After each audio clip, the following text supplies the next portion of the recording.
Good afternoon and welcome back to Nasdaq Trade Talks. I'm your host, Jill Malandrino, Global Markets Reporter at Nasdaq. We're coming to you live from day 2 of the 2018 Options Industry Conference. Joining me is Chris Larkin. He's the Senior Vice President of Trading Product over at E-Trade. Great to see you on the road again. Thanks for having me again. All right, and can you give us a lay of the options landscape, because 2018 is turning out to be something very different than 2017. Yeah, 2017 we had obviously a very low volatility environment. So investor behavior has completely changed here in the first quarter. They've become much more active.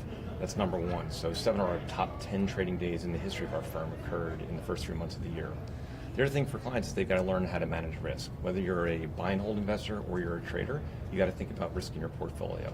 So what we're trying to do is to do that from an education standpoint and through our tools to teach these clients how to do that. It's really interesting that you say that, because it's been 10 years since the financial crisis. You have a generation of traders that have never traded a volatile market. Do you think that sentiment has shifted longer term now, or it's just an anomaly for Q1 of 2018? I think it's shifted. I think what you're looking at was a bull market for a very long time. We've come into this place right now. Earnings are fantastic. We got record earnings, but the market doesn't seem to be responding to those earnings. It's trying to find itself. So it's natural for investors to question what's the next move in the marketplace. So I think they're a little bit less bullish. We do a survey with our clients, and recently just about 51% of them are still bullish.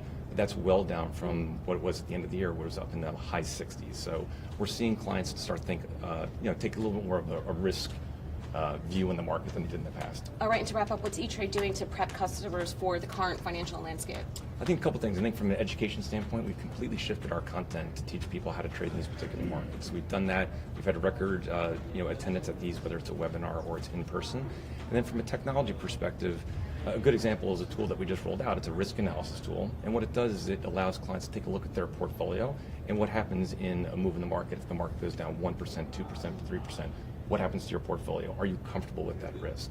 So those types of tools where we can elevate the idea of risk is a good thing for our clients. All right, well, thank you very much for joining us at OIC. And traders, thank you for joining me throughout the day. I'm Jill Malandrino, Global Markets Reporter at Nasdaq.